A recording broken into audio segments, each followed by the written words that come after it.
নগরের হাতিরঝিল সংলগ্ন মহানগর প্রজেক্টে একঝাঁক তরুণ মিলে আয়োজন করে এক মনোজ্ঞ সাংস্কৃতিক অনুষ্ঠান। শুক্রবারের এই আয়োজনে নাচ, গান আর কথামালায় মুগ্ধ হয় দর্শক। কোন রকম রাজনৈতিক বলয় বা দলীয় প্রভাবমুক্ত সাধারণ ছাত্র সমাজ এই অনুষ্ঠান আয়োজন করেন। আয়োজক, কলাকুশলী এবং শিল্পী সবাই মূলত মহানগর প্রজেক্ট এবং রামপুরার বাসিন্দা বলে জানান। এটা হচ্ছে আমাদের ছোট ভাইরা যারা শিক্ষার্থী আছে, তারা সকলে মিলে এই আয়োজনটা করেছে। তারা হচ্ছে শুধুমাত্র আমাদের বন্যা দুর্গত মানুষদের জন্য সাহায্য করার জন্য। আমাদের বন্যার কারণে অনেক মানুষের বাসা বাড়ি, চাকরি সুবিধা সব তলিয়ে গিয়েছে।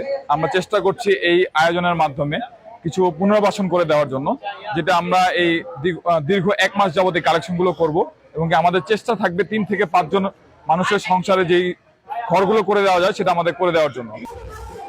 এই অনুষ্ঠান আয়োজনের মূল লক্ষ্য হল বাংলাদেশের বন্যার্তদের পাশে দাঁড়াতে সহযোগিতা বা ফান্ড কালেকশন। আয়োজকদের তথ্য মতে তারা আশানুরূপ বা তার চাইতে বেশি ফান্ড কালেক্ট করতে পেরেছেন। এলাকাবাসীর স্বতঃস্ফূর্ত অংশগ্রহণে তারা আপ্লুত বলে জানান।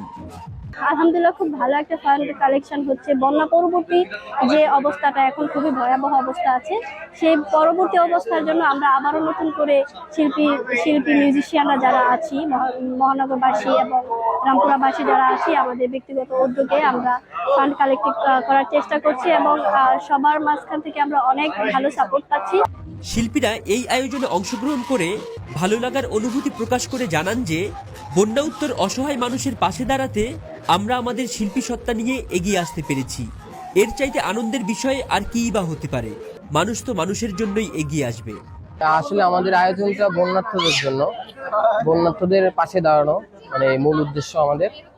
তো এখানে অনেক রকম ভাবে অনেকেই সাহায্য সহযোগিতা করছে সবাইকে। তো এটা আমরা শিল্পী, মিউজিশিয়ানস, ইভেন এলাকাবাসী, মহানগরের অনেক স্টুডেন্ট সবাই মিলে এটা আসলে উদ্যোগ নেওয়া হয়। আর শিল্পী, মিউজিশিয়ানসরা সবসময় বা এলাকাবাসী সবাই সবভাবে আগায় আসে সবসময়। তো যেহেতু একটা দুর্যোগ, প্রাকৃতিক দুর্যোগের সাথে আমরা সবাই আছি ইনশাআল্লাহ। বাংলাদেশের তারুণ্য বরাবরই প্রমাণ করেছে যে দেশের যে কোনো দুর্যোগে তারা এগিয়ে এসেছে দুর্বার গতিতে। স্মরণকালের ভয়াবহ এবারের এই বন্যায় তারা ঘরে বসে থাকেননি, যে যার মতো সহযোগিতার হাত বাড়িয়ে ছুটেছেন দুর্গতদের মাঝে।